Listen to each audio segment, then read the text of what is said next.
We are here today with Matt Corey. Hi, Matt. Hi, Eduardo. Good morning. Matt, good morning. Matt is a recruiter from London and I believe from the whole UK, and he's specialized in data science. That's right. First, have something really curious that I don't know how someone starts into the data science recruitment sector of the world, because there's a lot of sectors, and I believe data science is something really new and really specific that you need a lot of knowledge about this area. How did it happen? Wow, it's a very good question. Eduardo, basically it happened because I was already in a space of change and transformation. And I saw a film called Moneyball with Brad Pitt a while back. And it sort of piqued my interest. And I thought, wow, I mean, this is really fascinating. And then I started sort of seeing certain things on the net in terms of how influential and how important a role of a data scientist is within business and, of course, within society. And I saw that there's quite a few agencies and sort of practices that were doing data and analytics and big data. And I thought, I really want to specialize in that specific role because I thought it was so important in general. So I thought, why not just focus on that?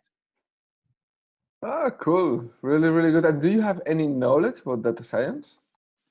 Well, the knowledge obviously my background is within HR and recruitment.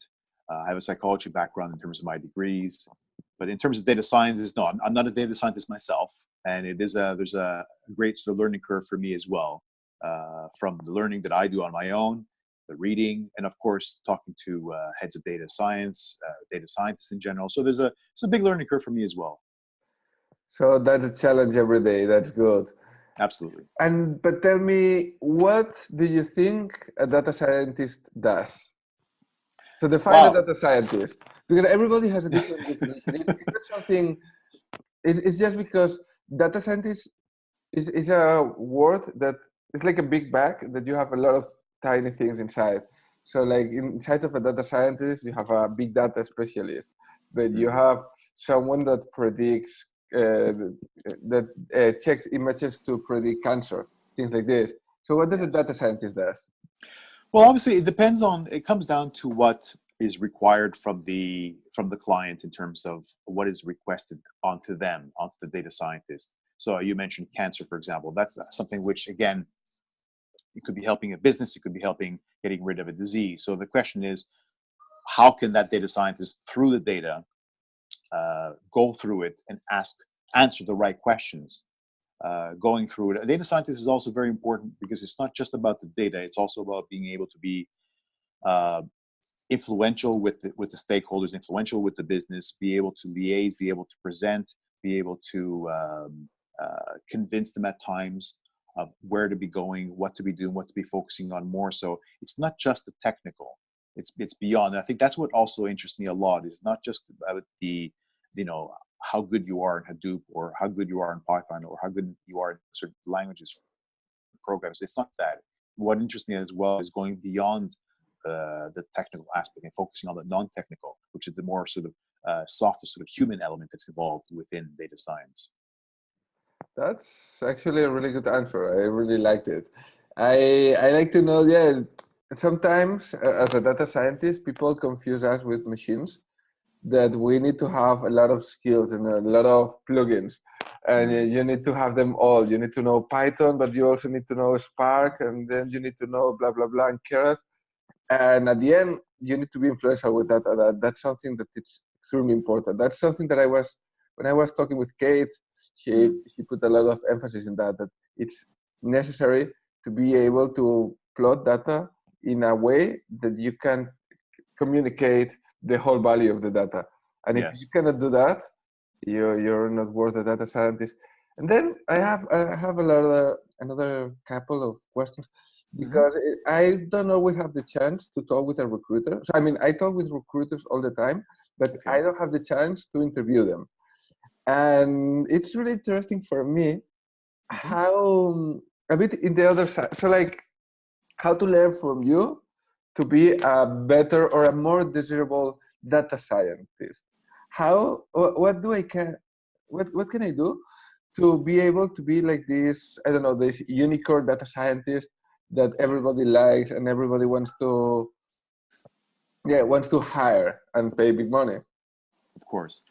Well, there's no magic bullet, as they say. There's no certain thing that stands out. I think it's more of understanding what the market is looking for, understanding what a specific client is looking for, focusing on achievements. So, for example, in terms of what one has done, focusing on that experience and bringing that out within the resume or the CV. So, in other words, for example, if you put in job responsibilities, that's not as attractive as the actual achievements. Try within the CV to write down as many achievements that you have. Even the responsibilities that you have within a job, try to make it sound like an achievement. Try to put in figures. Try to show savings of time, savings of money, the actual benefit of the work that has been done. Not so much what you have been doing, but how through the work that you've been doing, what has come out of it as a result. That's amazing. You're such a salesman. That's really good. That was actually my next question, to make recommendations for data scientists. So that's perfectly. How do you look for data scientists? So once you find a job, you just jump into LinkedIn, or there's another funnel? It really comes down to what the client is looking for. If the client is looking for, let's just say, a data scientist with a certain number of years of experience, the first thing, of course, that I think of is, who do I know immediately? Is it within the UK? Is it within London? Is it within Europe? Or is it international? Is it somewhere in the US? Or is it in Spain? So language skills, location, and I first put location, then other skills. It could be language, it could be sort of programming, certain skills. And also at times I have to challenge the client in terms of, so if the client sometimes says things like, I want that person to have 10 years of experience, it's my role to say, well, actually, this program hasn't been around for 10 years. So you can't expect them to know this. And that's, I think, at times it happens in the market. They write job descriptions that are not necessarily in line with what actually is going on in the market, or even that exists. So it is about being open and having that honest discussion with the client. The client then sort of understands that, it's okay, fine. I think if they have this and this, if they've actually done this before, possibly in the same industry, which I think gives them a lot of assurance. So that's another thing which quite likely many of them want them to have that experience within the industry. Some of them, it's the exact reverse. They don't want them to have the same industry experience because they know the other players. So they would rather have someone in that non sort of industry experience, have it in another area. So it really comes down to a lot of different elements. So in terms of your other question that you mentioned earlier, in terms of where do I find them, it also depends on who I know immediately, who I have in my own sort of pool of candidates. Yes, of course, LinkedIn is a tool, but LinkedIn is something that is maybe sort of third or fourth down the line. It's not something which I immediately go to. I first look at, within, in terms of our own candidates that we have, who is available. And also if the role is permanent or temporary or on a day rate, all these different factors come into the equation, which I have to obviously get clear from the actual client in terms of the brief. Yeah, actually, this gives me another question. Mm-hmm. So a lot of my friends, not a lot, but some of them are trying to work as freelancers in data science. Sure. And I believe that's something really difficult for the reason that companies want someone to be in the company because they are building some kind of the key core components of the company. So whenever someone is working for an app that has some kind of machine learning algorithm behind, it's a key part of the app. It's something that, for example, will improve a lot the usability, will improve a lot the user experience. But how do you see that? Do you believe there is the possibility to work? Yes. Yeah? Sorry, to work. Sorry, I didn't quite understand. To work as a freelancer. Of course, yes, yes. It's very possible. That's basically what we call here a contractor A contractor, yeah. or a consultant. So of course, absolutely, you can work as a freelancer. Okay. Before I had my own practice, my own recruitment practice, I worked as an internal recruiter, as a contractor, as a consultant. Okay, good. So Good, good, good. the same also exists. I know some in the U.S., for example, who before they became permanent in their roles, they were also working as a consultant. Okay, that's amazing. What would you then recommend to those people who want to be consultant or contractor? Yeah, I mean, having their own website, having their own brand, that I think is very important. Being on LinkedIn, having a blog. Um, what else? Eventually creating a mailing list, Okay. sending things out, having people subscribe. Mailing list of possible clients, you mean like companies? No, well, you can do that, yes, of course, but also a mailing list of wanting to subscribe to material that they can be sending out maybe on a weekly or on a monthly basis. Okay. So you go on their website and you have a little pop-up that says, if you want to subscribe, or maybe a button where they click and they can subscribe to it.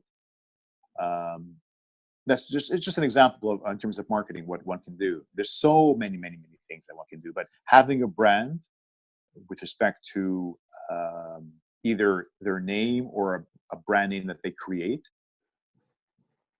Yeah, Matt, you're such a salesman. You should be working in sales. Really? I work in sales. Yeah, Absolutely. I'm sure. I'm sure you did. I'm 100% sure. And actually, I believe recruitment is some kind of sales. You're selling people, not as yeah, not like actual selling, but yeah, but you're kind of yeah. You have to put makeup on people's resumes to make them more beautiful. Well, I mean, it's interesting you say that, because obviously having a recruitment practice, it's great that it's a niche with respect to being just data scientists. That's very, very important, because it saves a lot of time and a lot of money, instead of going out to other agencies who do more, who do maybe data analytics, CRM, and et cetera, et cetera, et cetera. Whereas for me, it's just data scientists. Yes, you do have to reach out to someone and explain to them the benefits and how you can help them. So yes, there is selling, of course, but there's also marketing, and that's where things like LinkedIn exist, or having a website. In general, it's a way of telling people who you are, what you do, and also um, explain the actual offering and how unique it is, and That's how it benefits them. that's good. And talking then about data scientists, data science, and recruitment, how Yes. would data science help your job? So if you could hire a data scientist to do something for you to, Personally, yeah, okay. Well, it comes down to also what question I ask them, which goes back to what we initially obviously. talked about. Um, Obviously, for me, it would be about understanding the market. So if it's the UK, or specifically in London, Italy, we would ask the question of who's actually, who actually is recruiting data scientists, who has data scientists at the moment, maybe even putting in, just focusing, I think, initially on who actually is employing data scientists, who has a head of data or a head of data science. And then from there, I think that's where a data scientist would help me. Hmm. Okay, interesting. Good. And then please, just so people, everybody knows, Matt is writing a book. Actually, I think you already wrote it, but I, you're gonna publish that in next July, if I'm right. it's actually this month. Thank you for mentioning it, Okay, in Eduardo. June. It's About it's quotes. called. That's something I want to read, definitely. Thank you. It's going to be fun. At least we're going to have a really, really fun time reading quotes of data scientists. So please explain me a bit, because I'm also super curious. Sure. Thank you. That's very kind of you. Yes, the book is called The Data Scientist Book of Quotes, and it's a book of over 300 quotes, 12 chapters. Has exercises after each chapter. There's a section on resources, recommendations on films and books. I've been very sort of blessed in terms of finding information from all the different sort of data science thought leaders. Others, a lot of inspiring quotes as well. I've written, my own sort of views on data science and what sort of is out there. It's quite current in terms of events that have happened recently with respect to the various sort of news that we are aware of in terms of data, and also a little bit of GDPR, and so it's quite comprehensive in terms of areas like machine learning and deep learning. What is data science in general, what they need, what kind of skills they need, what kind of learning exists. But again, these are all sort of quotes from all the different sort of data science thought leaders that worldwide. Okay. So I've been very sort of, again, sort of blessed across the globe to find so many different people who have quoted, and now they're all within one book. Yeah, but those quotes are quotes that you, that you wrote while you were talking with them, or? No, they have been basically researched Okay. and all put into the book, all referenced. All the quotes have links, so if people want to see the actual page, there's another section in the back of the book that people can just click into the actual link if they want to read a certain quote in terms of more depth, or maybe some other sort of information on it as well. Amazing, amazing. I think it's going to be a really fun book. Thank you. Thank you. I'm definitely looking forward for it. You said that it's going to come out this month. Which day? It's the Kindle is done, but it's not up yet on Amazon. We're about a week away to finish the paperback, and I'm also looking at doing an audiobook as well for it, where I'll be recording my own voice. Oh, that's good. You have a nice voice for an audiobook. That's going to be good. Thank you. It's very nice of you to say. So, thank you, Matt. Thank you very much for your time.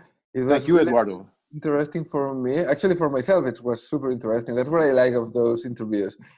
It was really, really nice.